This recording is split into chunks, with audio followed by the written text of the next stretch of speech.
مولانا روم رحمۃ اللہ تعالیٰ علیہ، جن کو مولا روم کہتے ہیں، آپ ایک مرتبہ بچوں کو پڑھا رہے تھے، کتابیں پڑھا رہے تھے۔ اس وقت بھی جیسے درس نظامی کہہ لو یا دین کی تعلیم کروا رہے تھے، تو قریب سے نا یہ تالاب بھی تھا، قریبی ساتھ ہی نا تالاب تھا۔ ایک اللہ والے کا نا گزر ہوا نا وہاں سے، تو انہوں نے پوچھا مولانا یہ کیا کر رہے ہو؟ انہوں نے کہا دیکھ نہیں رہے میں پڑھا رہا ہوں میں۔ اچھا پڑھا رہے ہو؟ تو انہوں نے کہا یہ کیا کتابوں کی طرف اشارہ کیا؟ کہتے کیا یہ؟ کہتے میرا سرمایہ ہے، میری زندگی کا سرمایہ۔ اس وقت ہاتھ سے کتابیں لکھی جاتی تھیں، پرنٹنگ تو ہوتی نہیں تھی۔ اچھا یہ زندگی کا سرمایہ ہے؟ ہاں جی یہ زندگی کا سرمایہ۔ ان بزرگوں نے نا وہ کتابیں جو تھیں وہ اٹھائیں اور اس کو جو ہے نا اس میں ڈال دی، تالاب میں ڈال دی۔ ان کتابوں کو ہے نا تالاب میں ڈال دیا۔ اب وہ مولانا روم رحمۃ اللہ تعالیٰ علیہ، پنجابی کہتے ہیں کلپن لگے، پٹن یہ کیا کر دیا تم نے؟ بابا جی کی کرتا جی میری زندگی کی کمائی تسی روڑ چھڑی جے۔ اور ماننے لگے یہ زندگی کمائی تھی ساری؟ ہاں جی یہی تھی۔ اچھا انہوں نے دونوں ہاتھوں نال جڑیاں کتاباں پڑھیاں، کتابیں پکڑیں، باہر نکال کے رکھ دیں۔ اچھا اب اس کو جھاڑیں تو پانی کی جگہ مٹی جھاڑے اس میں سے، ایک حرف بھی جو ہے نا مٹا نہیں، کتابیں گیلی نہیں ہوئی۔ مطلب یہ کہ حالانکہ پانی میں ڈالی کتابیں، پانی کا کام گیلا کرنا ہے، لیکن اس نے گیلا نہیں کیا ان کو نا کتابوں کو۔ یہ تھی ان بزرگوں کی کرامت۔ اور مولانا روم رحمۃ اللہ تعالیٰ علیہ کو کچھ واعظ و نصیحت کے معاملات، کچھ ان کو سکھانے کے معاملات تھے وہ نا اس وقت۔ اچھا ایک بات یاد رکھنا، سیکھنے کی عمر کوئی نہیں ہے۔ تو بندہ کہنا چھوٹا ہے ایسا تو سیکھ سکنا، بڑا ہے نہیں سیکھ سکتا، بڑا ہو کے بھی سیکھ سکتا ہے۔ علم یہ نہیں کہ جب مثال کے طور پہ 16 پڑھ لی، درس نظامی کر لیا، عالم بن گئے، مفتی بن گئے، اب علم کی ضرورت نہیں۔ اب زیادہ ضرورت ہے علم کی اور ادب کی۔ اچھا اب جب انہوں نے دیکھا نا کہ کتابیں خشک ہیں، وہ حیران ہو گئے۔ انہوں نے پھر ایک تاریخی جملہ، ایک شعر بولا، مولوی ہرگز نہ شد مولائے روم، مولوی ہرگز نہ شد مولائے روم، تا غلامی شمس تبریزی نہ شد۔ یعنی کہ وہ جو بزرگ تھے نا وہ تھی شاہ شمس تبریز رحمۃ اللہ تعالیٰ علیہ۔ وہ شاہ شمس تبریز تھے، بہت بڑے ولی تھے، بہت بڑے بزرگ تھے وہ۔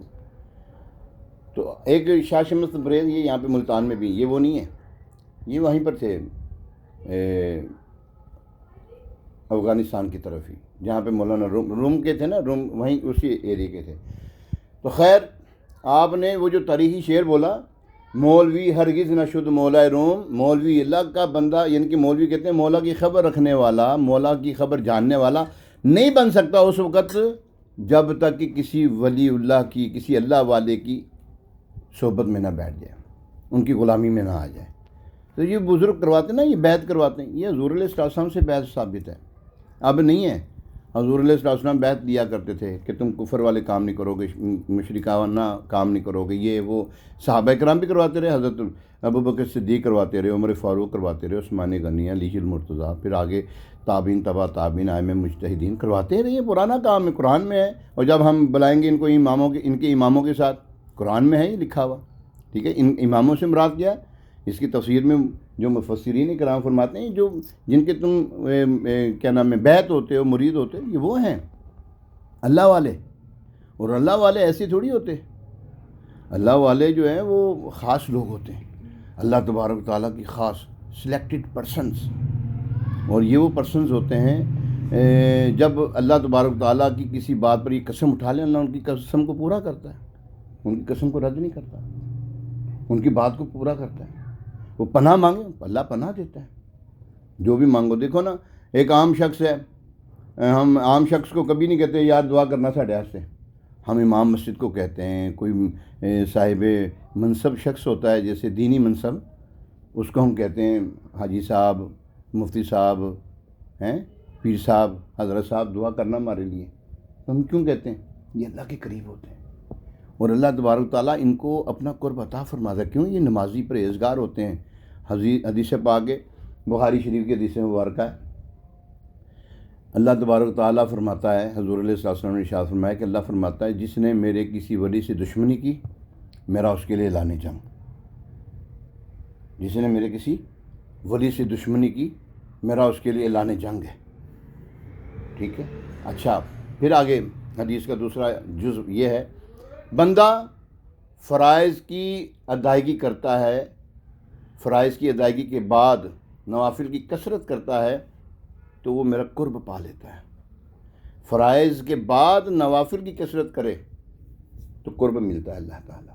جب قرب ملتا ہے تو پھر کیا ہوتا ہے؟ تیسرا جز یہ ہے، اس سے پہلے جب فرائض کی ادائیگی کے بعد نوافل کی کثرت. حضور علیہ السلام کی خدمت میں ایک صحابی رہا کرتے تھے، وضو کرواتے تھے. ربیہ ان کا نام تھا. ایک مرتبہ وضو کروایا نا تو سرکار علیہ السلام جو ہے نا وہ موڈ میں تھے. تو جب کوئی بڑا جیسے ماں باپ ہیں یا استاد ہے یا پیر صاحب ہیں، کوئی یعنی کہ بزرگ ہیں، موڈ میں ہونا کچھ مانگیں، کیا مانگتا تو؟ پھر ان کو انکار نہیں کرنا. وہ مانگنا ہے، پیسے نہیں. اج ابا جی تسی بڑے خوش ہے ہو، تسی مینوں پوچھا ہے لیاؤ جی اج مینوں دیو کوئی 1000 روپے کا نوٹ دے دیو. میں ایک بات کر رہا ہوں، مجھے فلاں چیز چاہیے جی، مجھے وہ کوئی چیز چاہیے ہے. جب بھی اپنے اساتذہ کرام سے، پیر صاحب سے، ماں باپ سے کوئی چیز مانگو تو آخرت مانگو. حضور دعا کریں ایمان سلامت رہے، دعا کرو اللہ خاتمہ ایمان پہ کرے، حضور علیہ السلام کی بارگاہ کی حاضری نصیب ہو، یہ دعا کریں. اچھا خیر، سل ربیہ، حضور علیہ السلام نے فرمایا سل ربیہ، مانگ کیا مانگتا ہے؟ تو وہ صحابی تھے، انہوں نے کہا موقع اچھا ہے، دنیا کی چیز نہیں مانگی. عرض کی یا رسول اللہ صلی اللہ علیہ وسلم، جنت میں آپ کا پڑوس چاہتا ہوں، جنت میں آپ کا پڑوس. حضور علیہ السلام نے فرمایا دیا، جنت میں پڑوس دیا، مگر کثرت سجود سے میری مدد کر. کثرت سجود سے مطلب نمازیں اور نفل نمازیں، اس کا اہتمام کر. حضرت رابعہ بصریہ رضی اللہ تعالیٰ عنہ روزانہ رات کو 1000 نوافل پڑھتی تھیں، روزانہ کنٹینیو. فرائض کے چھوڑیں گے وہ جڑے 1000 نوافل پڑھتے پے نے؟ فرائض چھڈن گے نا. پھر جب رب سے جو مانگتی تھی رب دیتا تھا ان کو. اچھا آگے حدیث پاک کا، حدیث قدسی کا جز. فرائض کے بعد جب بندہ نوافل کی کثرت کرتا ہے، فرمایا میں اس کی آنکھ بن جاتا ہوں جسے وہ دیکھتا ہے. حضرت عمر فاروق اعظم رضی اللہ تعالیٰ کہاں بیٹھے ہوئے؟ مدینے میں، نہاوند میں. حضرت ساریہ رضی اللہ تعالیٰ عنہ جو ہے وہ جنگ پہ گئے ہوئے. جمعے کے خطبے کے دوران فرماتا یا سارے الی الجبل، اے ساریہ پہاڑ کی اوٹ لے. تو صحابہ کرام بیٹھے ہوئے ہیں، کہنے لگے حیران ہیں ہم کہ ساریہ گئے ہوئے جنگ، وہاں پہ جہاد پہ گئے ہوئے اور یہ ان کا نام لے رہے ہیں. خیر یہ بات ہو رہی ہے کہ وہ بیٹھے مدینے میں، دیکھ وہاں پہ رہے ہیں.